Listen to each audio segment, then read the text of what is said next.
नमस्कार, आपण पाहत आहे भांडा फूड न्यूज. एका दमात भ्रष्टाचारी कोमात. सोशल मीडिया, कर्जबाजारी, गुन्हेगारी, सट्टेबाजी, चोरी, मटका, जुगार, दारू, सावकारशाही, न्यायाच्या प्रतीक्षेत प्रशासन. भांडा फूड न्यूज. एका दमात भ्रष्टाचारी कोमात. मुंबई सीआयडीची कोल्हापुरात मोठी कारवाई. अचानक इस्माईल दस्तगीर या सख्या भावांना उचललं. कोट्यावधींचा घोटाळा.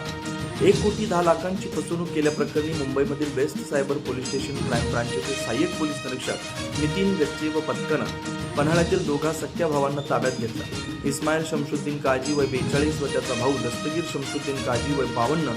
दोघे सध्या राहणार पन्हाळा अशी त्यांची नाव आहे. बुधवारी रात्री उशिरा दोघांना त्यांच्या राहत्या घरातून ताब्यात घेतलं. स्थानिक पोलिसांच्या सहकार्याने ही कारवाई करण्यात आली. याबाबत पोलिसांकडून मिळालेली माहिती अशी: विमल कुमार गोयंका यांना मुंबईतील व्हॉट्सअप ग्रुपमध्ये सामील करून घेतलं.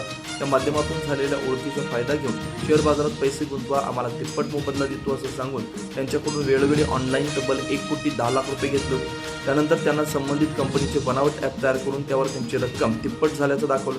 ते पाहून गोयंका यांना खात्यातील पैसे काढण्यास सांगून खात्री पटवून दिली.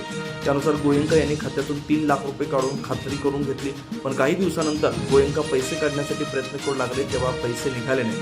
म्हणून त्यांनी संबंधित व्यक्तीस फोन केला. तेव्हा त्याने गोयंका यांना रक्कम काढू नका, टॅक्समध्ये अडकाल असं सांगितलं.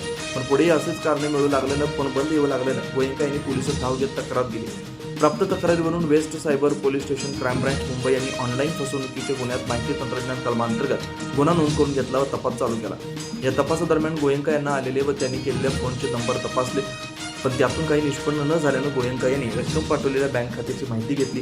ते खाते हे वरील काझी बंधूंचे असल्याचं निदर्शनास आलं. त्यावरून तपास अधिकारी सहाय्यक पोलीस निरीक्षक नितीन गच्चे यांनी संपूर्ण माहिती घेऊन पन्हाळा गाठला.